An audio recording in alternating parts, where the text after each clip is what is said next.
में इंडिया के इस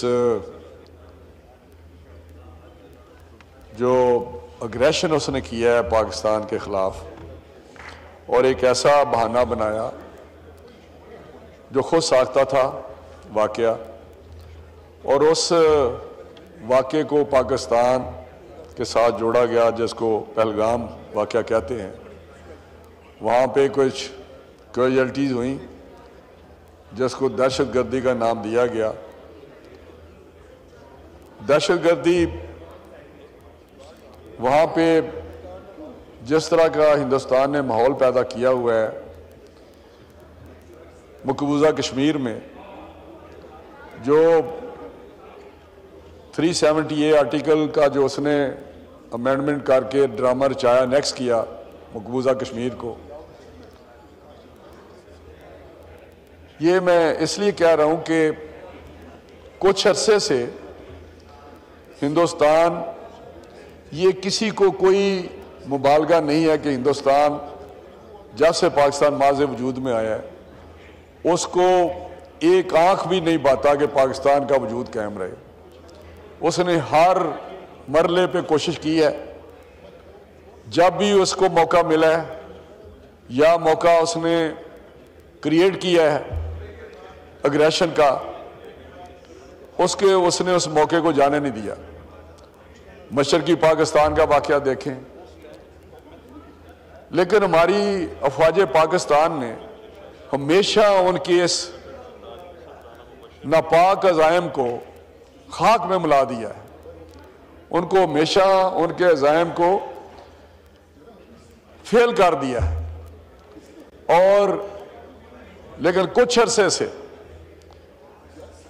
उसको ये जुर्रत होती गई, क्योंकि किसी वक्त अगर हम शुरू से स्टैंड लेते उसके खिलाफ, जब मकबूजा कश्मीर को उसने एनेक्स किया है या कश्मीर की वादी में उसने मासूम लोगों को, बेगुनाह लोगों को 7 लाख फौज के जरिए खून बहाया उनका, वहाँ पे जिस तरह बर्बरियत तारी की हुई है, मैं समझता हूँ कि उस वक़्त हमें आवाज़ बुलंद करनी चाहिए थी। सिर्फ बैनुल कौमी फोरम पे सिर्फ जिक्र करके नहीं, हर तरीके से हमें आगे बढ़ना चाहिए था। और आहिस्ता आहिस्ता ये वाक़या हो गया कि पहलगाम का वाक़या करके उसने पाकिस्तान पे चढ़ाई करने की या हमला करने का ऐलान कर दिया। और आज मैं समझता हूँ कि ये इसराइल का एक गठजोड़ है हिंदुस्तान के साथ, बड़ा गहरा गठजोड़ है। उसने जिस तरह गजा में फ़लस्तीन पे एक जुल्म के पहाड़ डाए हुए हैं, मासूम लोगों को और बच्चों को, औरतों को, बूढ़ों को, वो उनको शहीद कर रहा है। और वहाँ पे आज खुराक तक बच्चों को, मासूम बच्चों को नहीं मिल रही। यही वो उसने मोदी को इस ट्रैप में, मैं कहता हूँ वो ट्रैप हुआ है मोदी इसराइल की एडवाइस से।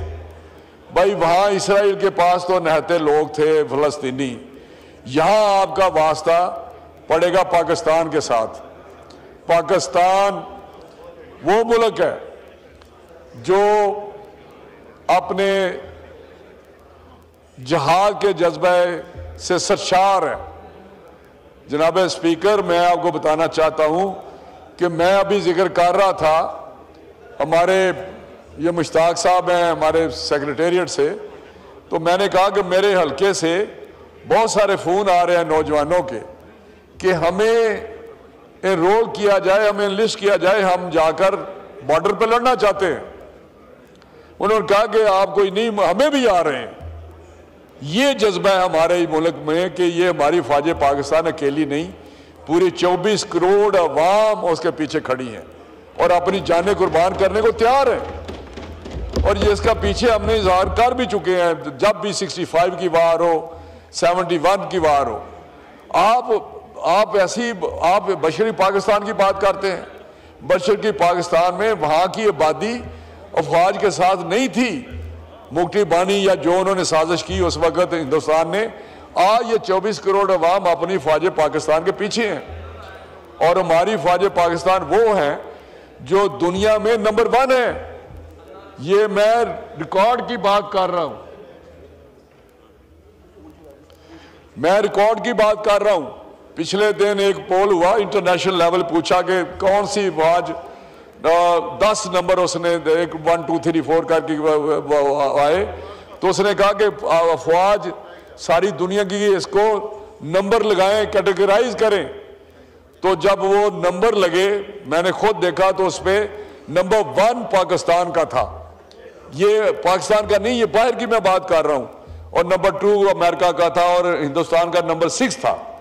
ये हमारी फौज पाकिस्तान है जो प्रोफेशनली जो मानी हुई है। कोई पीस मिशन हो वहां पे वो उनका नाम होता है, सबसे ज्यादा उनकी प्रोफेशनलिज्म वहां पे वो ज़ाहिर करते हैं, जो यूएन के तहत भी जाते हैं। तो आज वो पाकिस्तान जो इक्विप्ड है जज्बा जहाज से, जो इक्विप्ड है बेहतरीन टेक्नोलॉजी से, इक्विपमेंट से। मैं वहां पे डिफेंस प्रोडक्शन का मिनिस्टर रहा हूं 5 साल, मुझे पता है कि किस किस्म का इक्विपमेंट है हमारे पास। आज JF-17 की जो बात करते हैं हम, J-10C की जो अपग्रेडेशन है J-10 की, उसकी बात करते हैं। हर बैच JF-17 का थंडर का जो अगला बैच होता है उसकी इतनी अपग्रेडेशन होती है कि आज मैं अगर उसकी स्टैंडर्ड की बात करूं तो F-16 से उसकी कैपेबिलिटी कहीं ज्यादा है। और फिर ये कहते हैं जी हमारे पास इसराइल के ड्रोन है, हमारे पास राफेल है, हमारे पास मिसाइल हैं। लेकिन मैं उनको बताना चाहता हूं, वो एक बात है कि it is not the gun, it is the man behind the gun. इस असले से कुछ नहीं होगा। यही राफेल थे, वो कहते हैं, फ्रेंच कहते हैं जो इसके जो फैक्ट्री है मैन्युफैक्चरर, वो कहते हैं ये राफेल की हिस्ट्री में पहला हमारा ये गिरा है, पहला तबाह किया है। और वो भी तुरा इम्तियाज हमारी शहीदों के नाम आया है। अभी 2019 में जिस तरह इनकी एयरफोर्स लड़खड़ा गई थी, उनको हमारी कैपेबिलिटी का पता है। लेकिन अगर वो समझते हैं कि इस टूटा से वो अपना पॉलिटिकल कोई मोटिव निकालेगा, इलेक्शन होने हैं उसके बाहर में या दूसरी 1-2 स्टेट में, तो उसकी बड़ी गलतफहमी है। ये उसका अरूज, ये उसका गरूर मोदी का खाक में मिल चुका है। जब भी कोई मुश्किल किसी पे जो सवाल आता है तो वो कहता है ना, गीदड़ का जो शामत आती है तो वो शहर का रुख करता है। उसने पाकिस्तान को फिर एक दफ़ा छेड़ा है।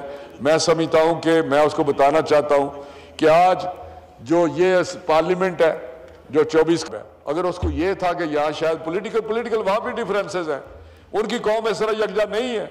उनकी तो अपोजिशन आज उस पर क्वेश्चन खड़े कर दिया उसने कि ये आपका सिक्योरिटी फेलियर है। आज वो तरह तरह के क्वेश्चन, वो सदर कांग्रेस का जो सदर है उसने बरबला प्रेस कॉन्फ्रेंस की है कि आपने ये जो मन गढ़ कहानी बनाई है इसको आप जवाब देंगे। तो इंशाल्लाह उसको जवाब देना पड़ेगा। और फौज पाकिस्तान हमारी अलर्ट है। और इंशाल्लाह ये ड्रोन श्रोन जो बुझवा रहे हैं ना कि यहाँ पे, वो कहते हैं जी पैनिक हमने करना है। ये आए, मैं आगे बताता हूँ, जहाँ ड्रोन गिर रहे हैं वहाँ से लोग ऐसे ले रहे हैं जिस तरह वहाँ एक खुशी का समा होता है, वो मेला समझते हैं। वहाँ तो कोई ऐसा पैनिक नहीं है। यहाँ मामूल के मुताबिक पाकिस्तान में काम हो रहा है, सारे फैक्ट्रियों में काम हो रहा है, बाज़ारों में काम हो रहा है, सड़कें हमारी खुली हुई हैं। हमारे तो एयरपोर्ट्स भी इन्होंने तो बंद कर दिए हैं। हमारे तो एयरपोर्ट्स पे भी हमारी फ्लाइट्स भी चल रही हैं। तो मैं समझता हूँ कि इंशाल्लाह ताला इस दफ़ा जो होगा, और अनकरीब आप देखेंगे 10-15 साल 20 साल की बात है, हिंदुस्तान इंशाल्लाह टुकड़ों में तकसीम होगा। हमारी सिख बरादरी है, हमारा उनके साथ बड़ा गहरा तल्लक है। हमारे यहाँ गुरु नानक उनके जो हैं, हम उनकी इज्जत एहतराम करते हैं। उनके जो जितने भी यहाँ पे वो उनकी इबादत के गाहें हैं, उनको हमने बेहतरीन करतारपुर हो, ननकाना साहब हो, या हमारे मकबूजा कश्मीर में जो हमारे भाई हैं, हमारे मुसलमान भाई हैं, हमने उनकी आज़ादी के लिए हम उनके साथ खड़े हैं। तो इसलिए कभी वो कश्मीर में ऐसी गड़बड़ करता है कि गलतफहमी पैदा हो, कभी सिखों की बात करता है। तो पाकिस्तान शुक्रिया इस वक्त इंशाल्लाह ताला मोदी को बताएगा। ये हम मोदी की बात करते हैं, ये हिंदुस्तान की बात है। चाहे वो इंदिरा गांधी हो, चाहे वो राजीव हो, कांग्रेस हो, बीजेपी हो, लेकिन वो सब पाकिस्तान के दुश्मन है। और हिंदुस्तान को हम आखिर में मैं कहूँगा कि हिंदुस्तान 1 अरब 40 करोड़ की आबादी है, उसको उनकी ज़िंदगियों में तलखी ना लाए, उनकी ज़िंदगियों में खराबी मत पैदा करे, उनकी सोचे, उनकी पॉवर्टी दूर करे, उनकी एजुकेशन सेहत का ख्याल करे। हमारे 24 करोड़ अवाम है, हमारी आज क़यादत ऐसी संजीदा क़यादत है, रिस्पॉन्सिबल क़यादत है, जो इंशाअल्लाह ताला रिस्ट्रेंट शो कर रहे हैं। लेकिन जवाब जो हम देंगे, जो कल ISPR ने कहा है कि फिर दुनिया देखेगी जवाब हम किस तरह देते हैं इंशाअल्लाह ताला, और जवाब देंगे, ये हर सूरत हिसाब हम चुकाएंगे अल्लाह ताला के फजल से।